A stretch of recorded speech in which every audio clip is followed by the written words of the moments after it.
It's an 88 on pole for the Xfinity race. It's an 88 on pole for the Cup Series race. Cup Series qualifying has just wrapped up. The Xfinity Series race is here in about a little bit over an hour away. So Connor Zilisch, as I said, Xfinity Series pole, he will lead the field to green. But on the Cup Series side of things, we had a 45-minute qualifying session. Not our normal two groups split up, a Group A, Group B. That's how we determine the lineup. Because of the threat of weather, NASCAR opted to give everyone a chance to get a dry run in for qualifying, to get a quick lap down. So they merged the two groups and gave everyone a 45-minute session to try to spread the field out and also give everyone a chance to qualify. Everyone did get a chance to qualify, but about 28 minutes into the session, rain showed up and ended the qualifying session. That resulted in Shane Van Gisbergen getting his second NASCAR Cup Series pole at Mexico, the first ever race at the Autodromo Hermanos Rodriguez, at least on the Cup Series side of things. So the inaugural race at Mexico City, SVG, of course, won the inaugural Chicago street race. Well, he's won the inaugural Mexico City pole. So they gave him a cool helmet, so that's neat. Pretty fancy, pretty neat. Mexico, they got a lot of cool art. At least that I've never been to Mexico, but from what you see in pictures and the news and whatnot, a lot of cool art. So that's neat. But it's not a shock to see SVG on pole. We obviously all know his strong road racing history. He had said in his post-qualifying interview, talked about obviously they had good single lap speed, a little bit concerned about the long run speed, but they would see where it would go. And then obviously there is a chance of rain tomorrow, so that could impact the race as well. But as I said, no shock to see him on pole. But what about who's on the front row with him? Ryan Preece. Ryan Preece with a front row start on a road course. Ryan Preece has had a fantastic season so far. Top 10s, top 5s, runner-ups. Well, I guess the runner-up, he got taken away. But really good runs throughout this season. But he puts it on the front row at Mexico. He was following in teammate Chris Buescher's tire tracks. Buescher, a great road course racer, won at Watkins Glen last fall. But he was following in Buescher's tire tracks. Actually ended up getting too close to Buescher, but he put it on the front row. So the two expansion teams, the expansion team for Trackhouse, the 88 team, and the expansion team for RFK, the number 60 team, they are your front row for the Mexico City race tomorrow. What about other significant qualifiers? And that's a good thing and a bad thing. Let's go through the good things first. Michael McDowell, quickest in the first ever practice session in Mexico, qualifies 5th at Mexico. Michael McDowell, known for his road racing, won at the Indianapolis road course in 2023, has actually raced at this track before. Not in NASCAR, I think he said it was IMSA, but he has raced at Autodromo Hermanos Rodriguez. He has experience at this track. It may have been a while ago, but he does indeed have experience here. We know how good of a road racer he is.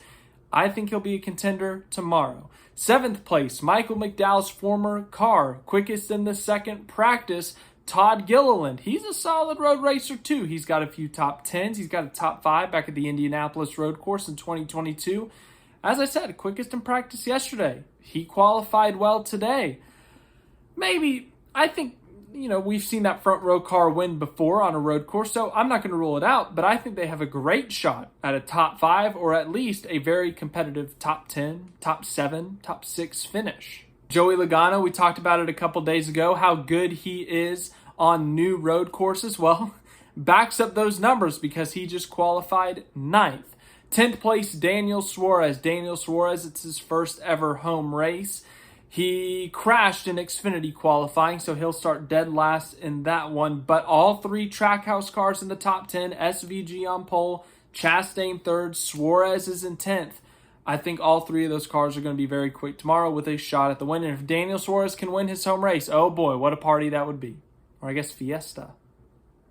Now, this is kind of a mixed bag of the good and the bad, but Riley Herbst, the highest qualifying 2311 car, good for him. He qualifies 15th. As I said, good for him. However, it's the other 2 we got to talk about. Tyler Reddick, known for his road racing skills, has 3 road course wins in the next gen era, finished 3rd at COTA earlier this season, and won the pole at COTA earlier this season. Bubba Wallace, his teammate, was on the front row at COTA earlier this season, won a stage at COTA earlier this season. Yeah. Outside of Riley Herbst, we got 22nd for Tyler Reddick and 25th for Bubba Wallace. That is not their standard. I don't know if it's the altitude, the elevation, whatever.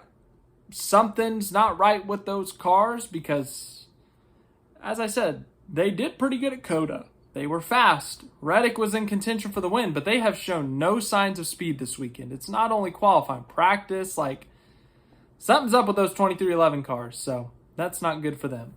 Chris Buescher starts 16th, as I said, one of the most consistent road racers we have, an 8.7 average finish in the next gen era. He will be one to look for to see him charging up through the field. And speaking of charging through the field, oh my goodness, do we have some big names down the order that, hey, if passing's a possibility, if we get some tire wear, it's going to be fun to see these guys charging up through the field.